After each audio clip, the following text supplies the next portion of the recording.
Muchas gracias por estar una vez más en la sintonía de Hora de Noticias en este día, miércoles 3 de junio del 2020.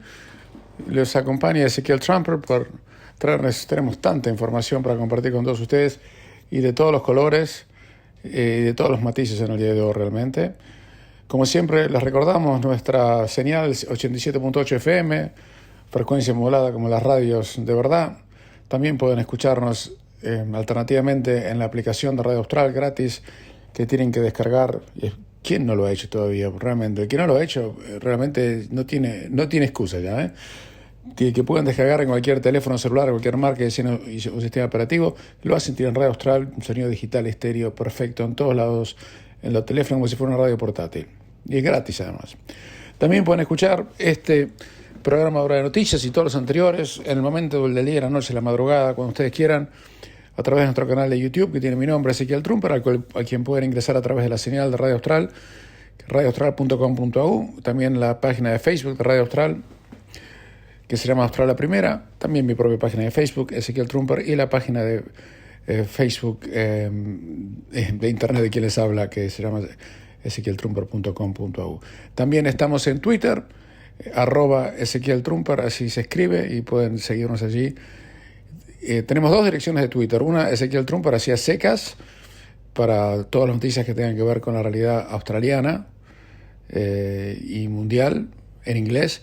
Después tenemos Ezequiel Trumper Enie, una cuenta de internet que creamos donde solamente hacemos solamente en español y cosas que generalmente tienen que ver con Latinoamérica o Argentina. Eso es una cosa más lúdica, pero nos pueden seguir en cualquiera de las dos, por supuesto, esto es gratis también. Ayer le dimos una información que no era que estaba equivocada, la tuvieron que corregir. Australia no tiene 103 víctimas fatales por el coronavirus, tiene 102. El muchacho de 30 años que había fallecido, Nathan Turner, en Queensland, y a quien la Premier de Queensland y la Chief Medical Officer de Queensland habían dicho que había fallecido con el coronavirus, no tenía coronavirus. Nunca tuvo.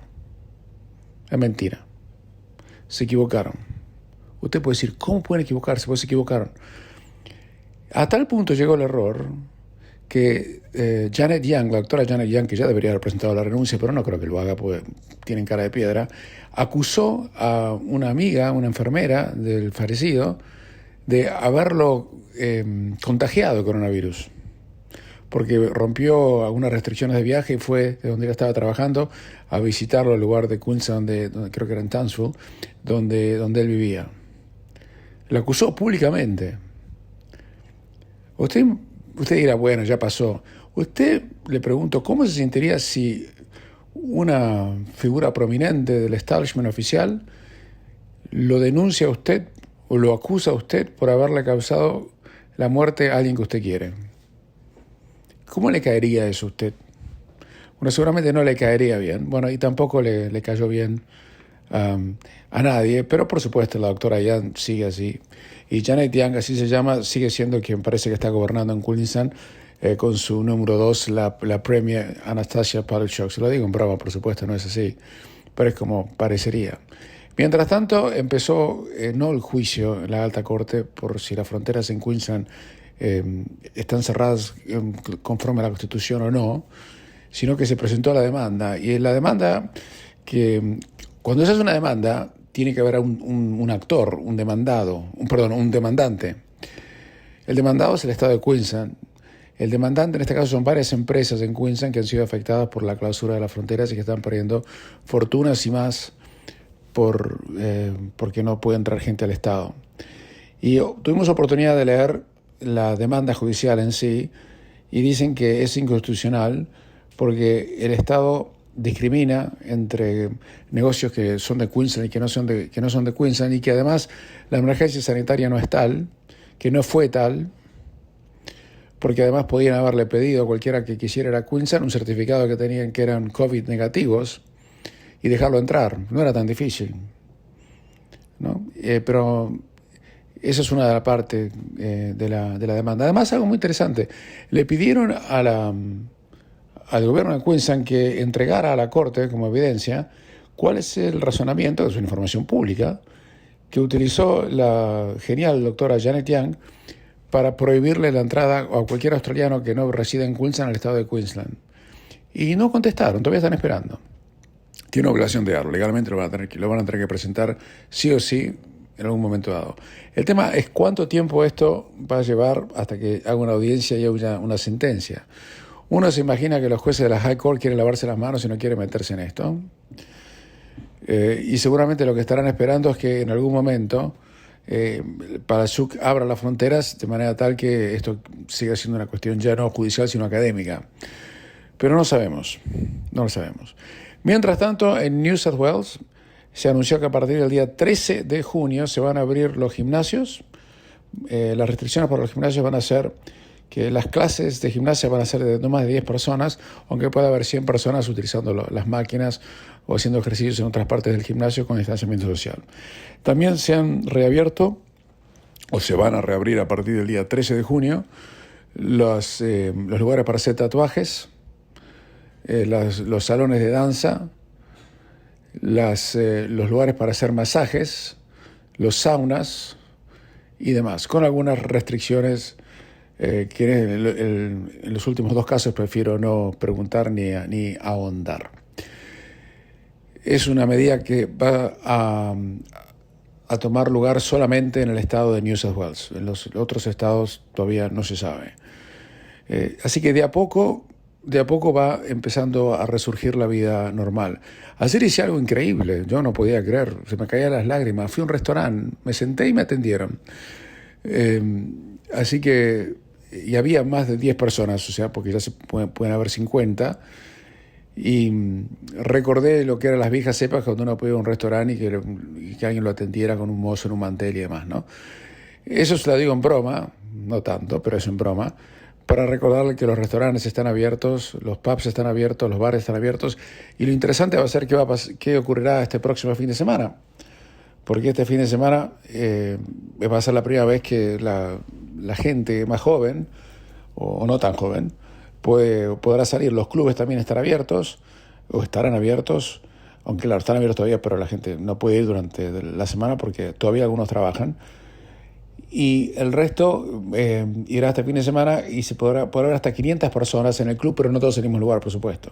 Y depende de cada club y demás. Así que no le podemos adelantar exactamente cómo va a funcionar esto, pero está reglamentado y quienes están a cargo del manejo de los clubes van a poder regentearlo y hacer que la gente vuelva a tener una vida más o menos normal. El tránsito, en mi observación, por lo menos en la ciudad de Sydney, sigue estando al 30% de lo que era. Yo transito con mi auto, cada visitante me llevaba media hora, me lleva 10 minutos.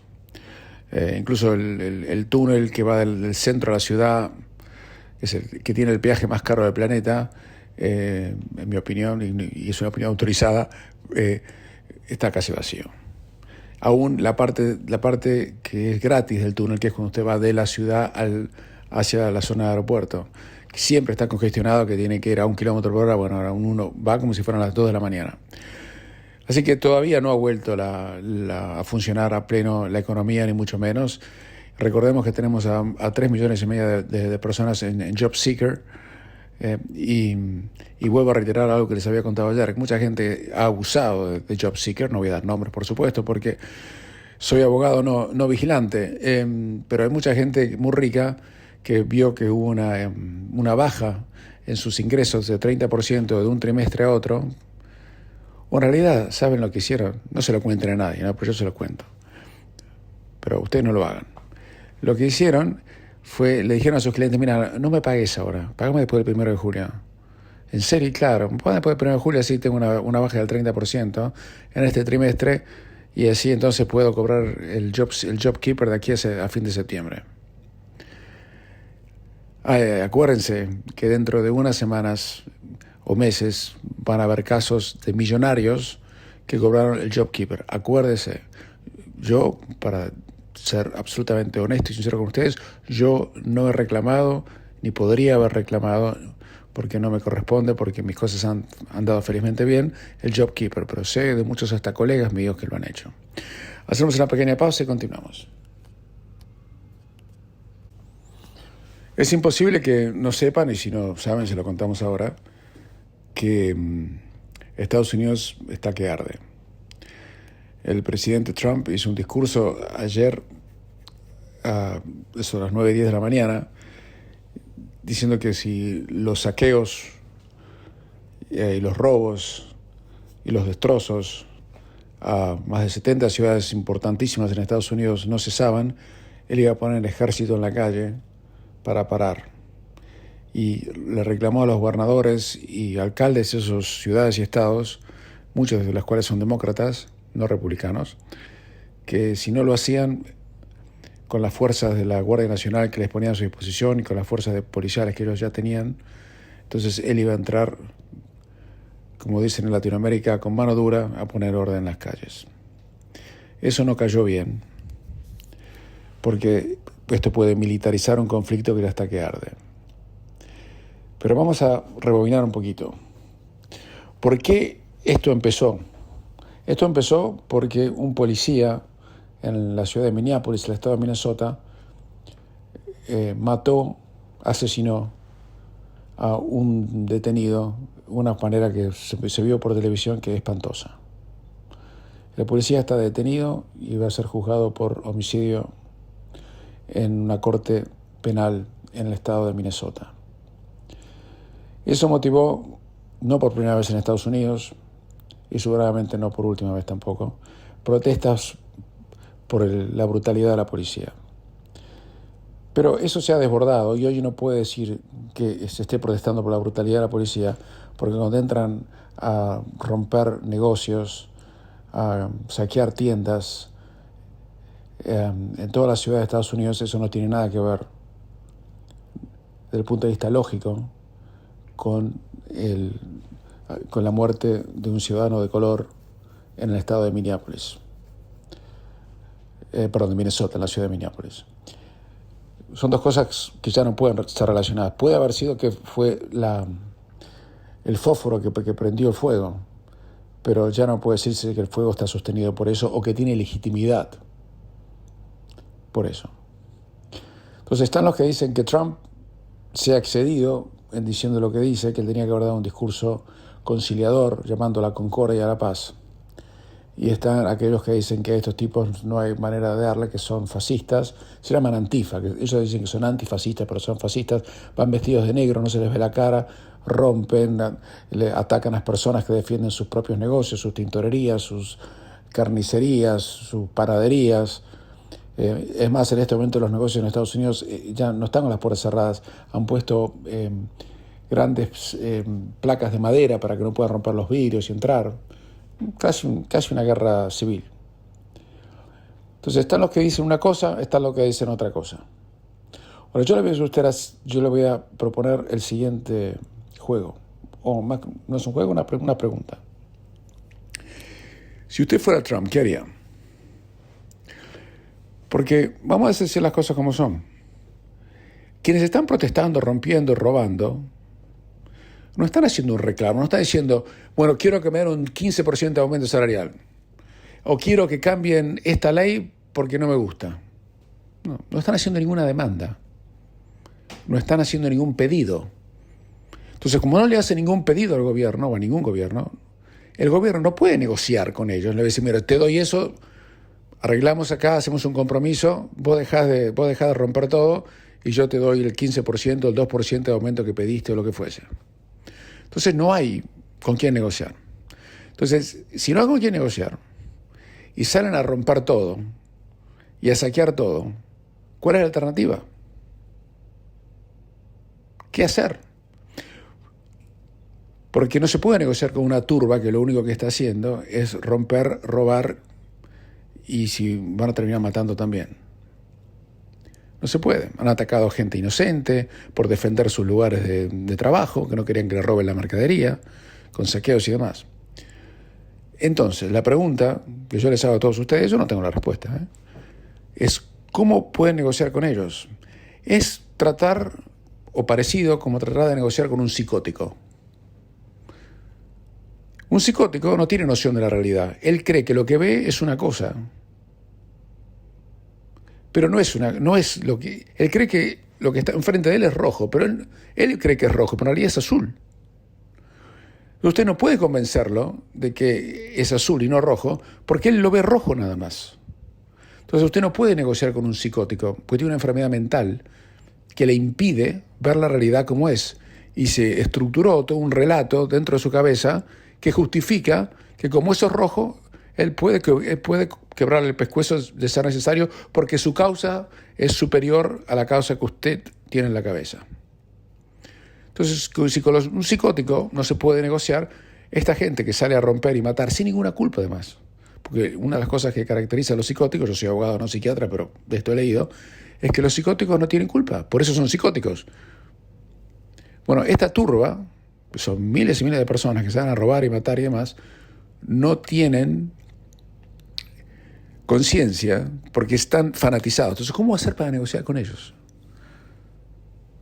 Porque, reitero, no es que están haciendo una huelga por un reclamo salarial o están pidiendo que le bajen los impuestos el 15%. No es un reclamo económico, es odio. Es muy imposible negociar con eso. Es imposible, no es muy imposible, es imposible. Entonces yo no sé qué opción le queda a Trump. Yo no estoy ni en contra ni a favor. Lo que le tenemos que decir aquí es que esto va mal de verdad. Y no sé cómo lo van a parar. Y Trump es una figura que ha polarizado a la opinión pública en Estados Unidos, que ha manejado desde el punto de vista político el tema del coronavirus de una manera desastrosa, en un momento en que todos los líderes del mundo, por más mediocres que sean, han conseguido la unidad de la gente ante un enemigo externo común como es un virus, una bacteria, un virus en este caso. Bueno, Trump consiguió lo imposible, que todo el mundo lo odie, o una gran cantidad de la población lo deteste, por la manera en que ha manejado el tema del coronavirus, que logró casi lo imposible. Y esto y la gente que está protestando también, es gente que no tiene nada para perder. Porque lo que están saliendo a robar, muchos de los que están saliendo a robar, ya no deben saber ni quién es, ni cómo se llama la persona que murió en Minneapolis. No van a tener ni idea. Muchos deben ser uno de los 41 millones de americanos o estadounidenses que han perdido el trabajo por el coronavirus.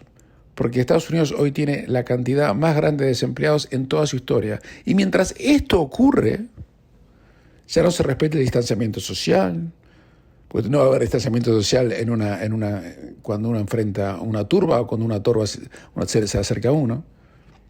Y están haciendo desmanes por lugares que nada tienen que ver con el crimen original. Están rompiendo todo en Los Ángeles, por ejemplo, en Portland, Oregon, en Miami. Han ido incluso a desecrar sinagogas. Rompen todo lo que encuentran a su alcance. Y eso no tiene nada que ver con la protesta ya racista. Así que es una disyuntiva muy difícil. Yo no tengo la solución, en absoluto. Les planteo el tema para que ustedes piensen acerca de, más allá de la propaganda que pueden leer por ahí. La ABC, por ejemplo, ha hecho una campaña de desprestigio total contra Trump, contando una sola campana. Yo lo estoy contando las dos. Mi obligación profesional de periodista, que trato de ser honesto con ustedes, es contarles las dos. La ABC es un órgano de propaganda en Australia vergonzoso que el gobierno debería intervenir, porque ¿saben lo que hicieron ahora? La ABC está poniendo por Twitter incidentes que ocurrieron con aborígenes en el 2015, diciendo que lo que le pasó a este hombre de color que fue muerto por un policía en Minneapolis, le pasó lo mismo a este aborigen en el 2015. Y lo ponen ahora en Twitter para que la gente reaccione. Y los líderes aborígenes en Australia han tenido la responsabilidad del sentido común de decir que ellos no comparten los actos de violencia que están ocurriendo en Estados Unidos. Pero la ABC salió a incitar directamente. Y yo, como australiano, que pago muchos impuestos, y eso incluye el salario de quienes trabajan allí, me enerva. Me preocupa además, porque yo no quisiera que en Australia ocurriera lo que ocurre en Estados Unidos. Este fin de semana, creo que es el domingo, en el centro de Sydney va a haber una manifestación liderada por Antifa, que tiene una sucursal, entre comillas, en Australia. Y ojalá que no pase nada de lo que está pasando en Estados Unidos. Y uno imagina que la policía de New South Wales ya debe estar preparada para eso, pues son muy profesionales en este sentido y deben haber infiltrado perfectamente los planes de Antifa y demás, ¿no? pero esperemos que no pase mayores, porque hay mucho odio en Estados Unidos, que uno lo puede entender hasta cierto punto de vista, porque Estados Unidos es una sociedad muy desigual, cosa que no tenemos felizmente en Australia, que es una sociedad muy superior, un país mucho más hermoso para vivir que los Estados Unidos, no importa cuánta plata tenga. Australia es un país mucho más egalitarian, como se dice en inglés, mucho más, con unas diferencias sociales mucho más estrechas y no tan amplias, donde no hay guetos. Así que esperemos que ese virus no se expanda en Australia, donde queremos vivir con la mayor paz posible. Pero lo que está pasando en Estados Unidos es muy, pero muy serio, y no creo que tenga un final muy cercano. Hacemos una pequeña pausa y continuamos.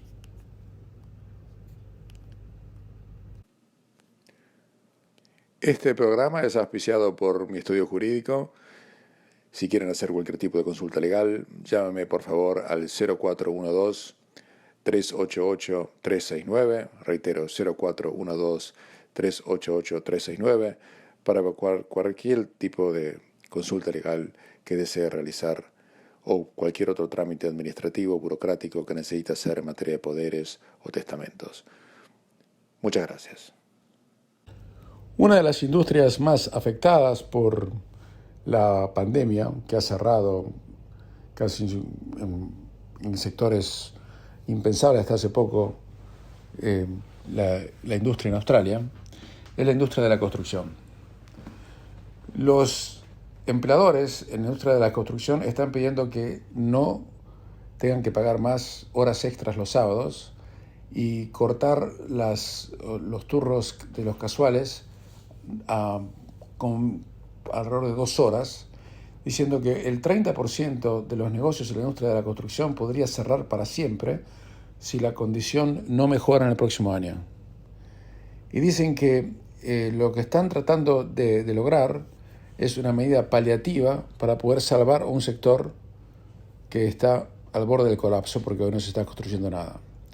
Hay una puja entre los constructores y los sindicatos, en el mismo momento que Morrison y su gobierno están buscando algún tipo de consenso para hacer una reforma en relación a las relaciones industriales, donde los grupos empleadores quieren que haya un congelamiento de los salarios de los trabajadores que menos ganan, por lo menos por un año. El gobierno también está haciendo lo posible para evitar un colapso en la industria de la construcción. Están contemplando, como les contaba ayer, un estímulo fiscal que podría incluir dinero directamente a la gente para que pudiera pagar por renovaciones a sus casas. Esto no entiendo cómo lo van a hacer, que voy a llamar por teléfono, yo al gobierno le digo, quiero renovar el baño de mi casa, ¿me da $5,000? Yo realmente, $5,000 no me va a alcanzar, pero no entiendo cómo lo van a hacer. Honestamente, no entiendo. Y mi temor es que si lo hacen, haga, como dicen por mis viejos pagos, cada truchada, cada uno que diga que hace algo y no lo hace, en fin. El jefe de economistas del Banco ANZ ha dicho que el sector de la construcción es crítico para la economía del gobierno. Y que los economistas esperan que el Producto Bruto, que vamos a conocer en las próximas horas, muestre que la economía se contrajo alrededor de un 0.4% en los primeros 3 meses de este año. O sea, los primeros 3 meses de este año incluyen enero, febrero, donde no había nada de coronavirus, ¿no? Y claro, y que va a ser un horror cuando conozcamos los números del segundo trimestre que está en curso y que termina el 30 de junio. Si es así, como será, va a ser el primer trimestre donde el Producto Bruto se contrae desde las inundaciones que tuvieron lugar en Queensland en el 2011.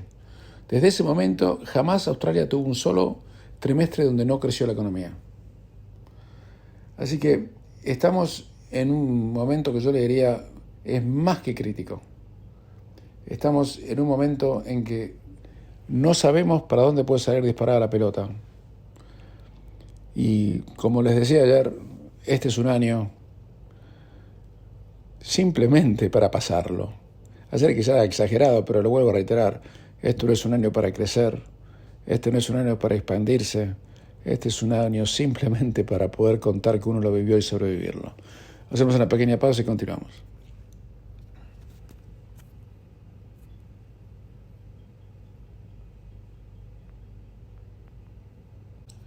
Ayer le contábamos conmocionados el triple homicidio que conmovió a la opinión pública en Latinoamérica, especialmente en la República Oriental del Uruguay.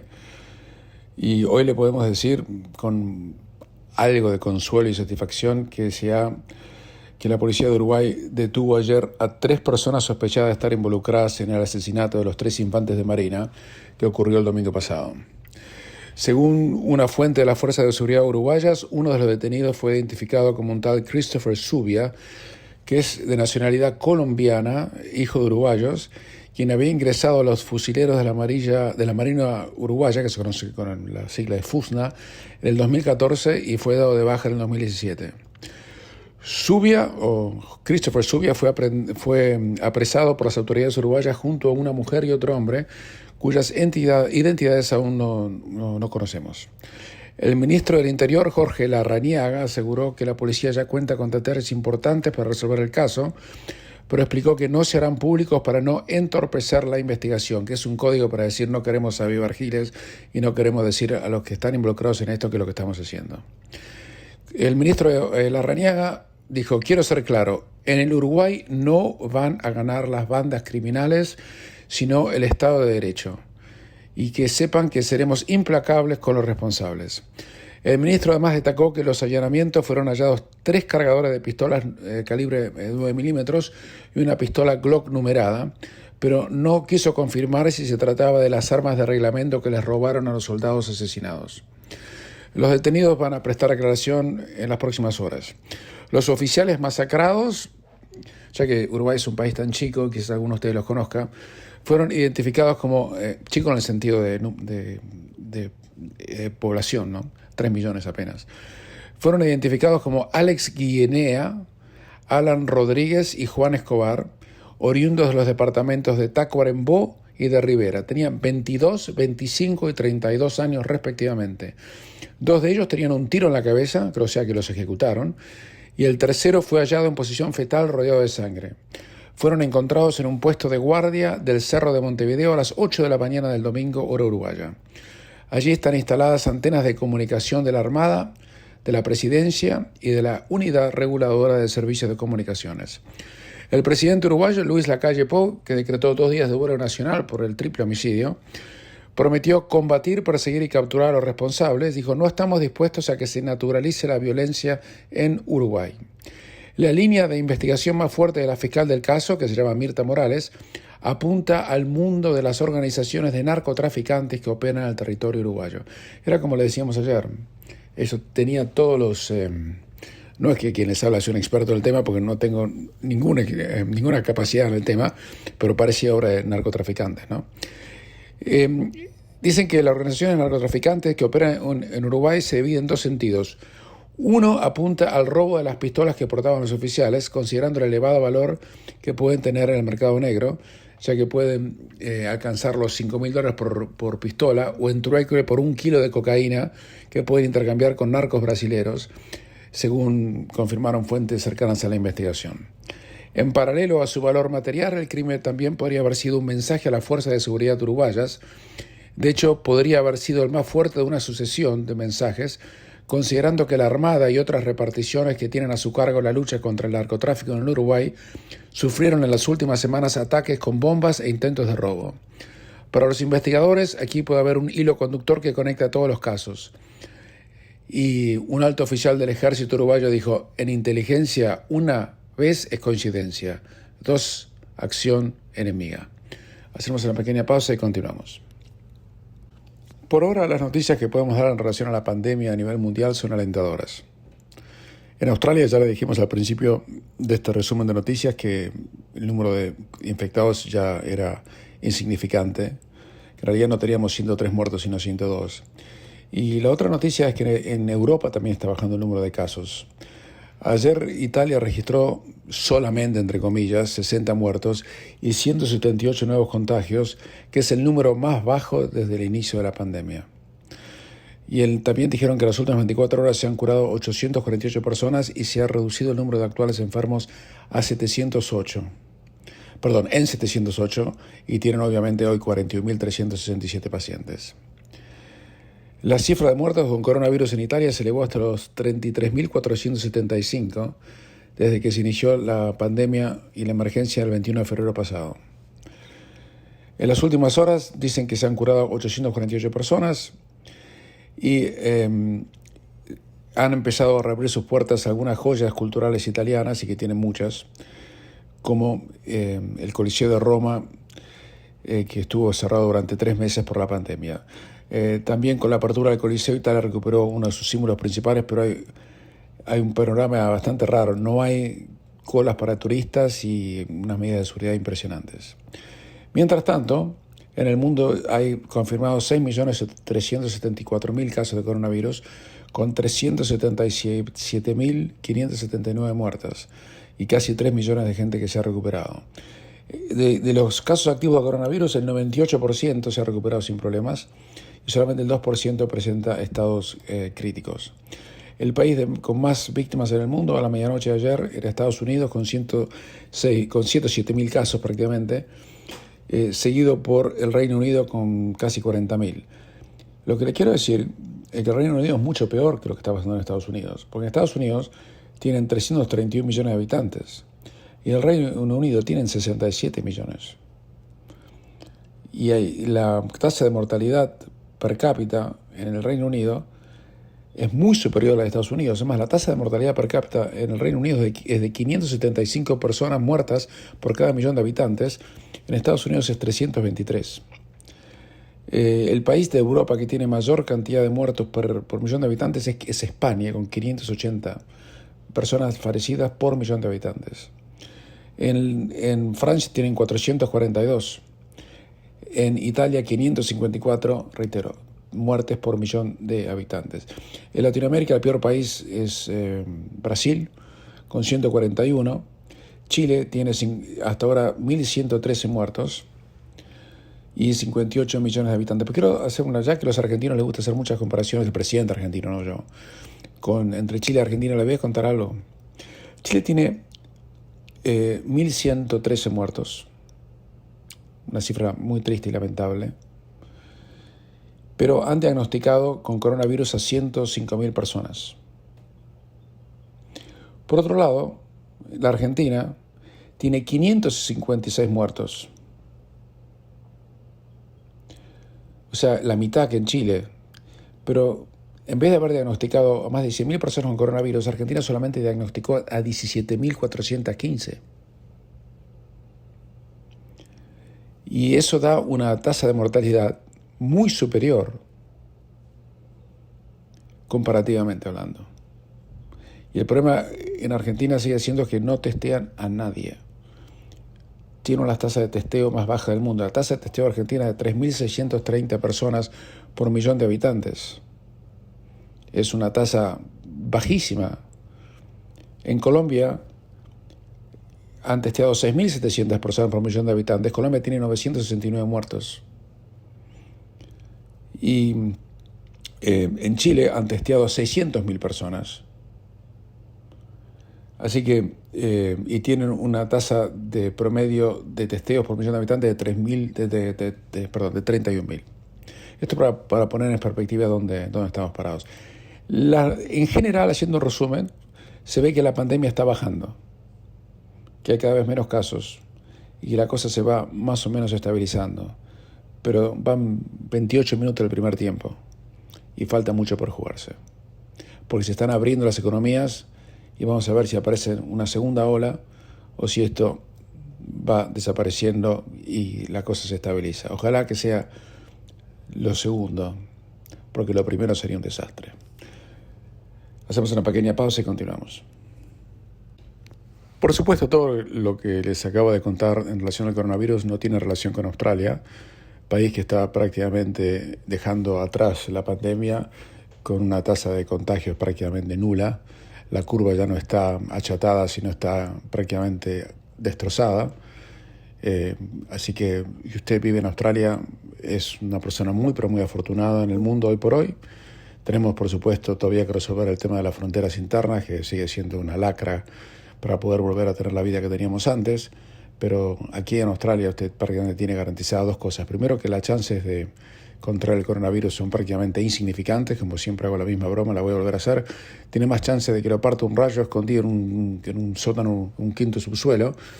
Y segundo, que si le llega a pasar algo, tiene los mejores servicios sanitarios que puede tener en cualquier lugar del planeta. Los hospitales para tratar a gente con coronavirus están vacíos. Teníamos 7.000 ventiladores pedidos y a disposición, creo que se están usando 4. Así que las noticias no pueden ser mejores desde ese punto de vista. La Serie A, italiana obviamente, oficializó ayer el nuevo calendario para terminar la temporada. Y el fútbol va a volver el día de mi cumpleaños, el 20 de junio, con un partido entre el Torino y el Parma, y que va a abrir un ciclo de 124 partidos en apenas 44 días, tras recibir el visto bueno del gobierno para reanudar la temporada. Todos los partidos, o casi todos, se van a jugar a la noche, y solo algunos a media tarde para evitar las altas temperaturas que hay en Italia en verano, obviamente. Como ustedes saben, el campeonato fue interrumpido el 9 de marzo en la jornada número 26, cuando la Juventus era líder con un punto de ventaja solamente sobre la Lazio, por lo que quedan 12 jornadas por disputarse, además de cuatro duelos correspondientes a la fecha 25, que no se jugaron en marzo al estar organizados en zonas consideradas de alto riesgo de contagio en el norte de Italia. La Serie A oficializó un nuevo calendario hasta la jornada 35 y va a comunicar más adelante los horarios de las 3 últimas fechas para garantizar que los encuentros claves se jueguen a la misma hora y no haya ventajas deportivas para ningún determinado club. Por supuesto, se va a jugar a puertas cerradas. El partido clave para dirimir el ganador del campeonato va a ser seguramente la jornada 34, cuando el lunes 20 de julio, en la cancha de la Juventus, en el hermoso estadio del Allianz en Torino, se albergará el partido entre el primero, la Juventus, y el segundo, la Lazio, aunque claro, vamos a ver cómo llegan cuando pase ese momento. Y con esto nos vamos despidiendo. Les habló Ezequiel Trumper. Será hasta mañana.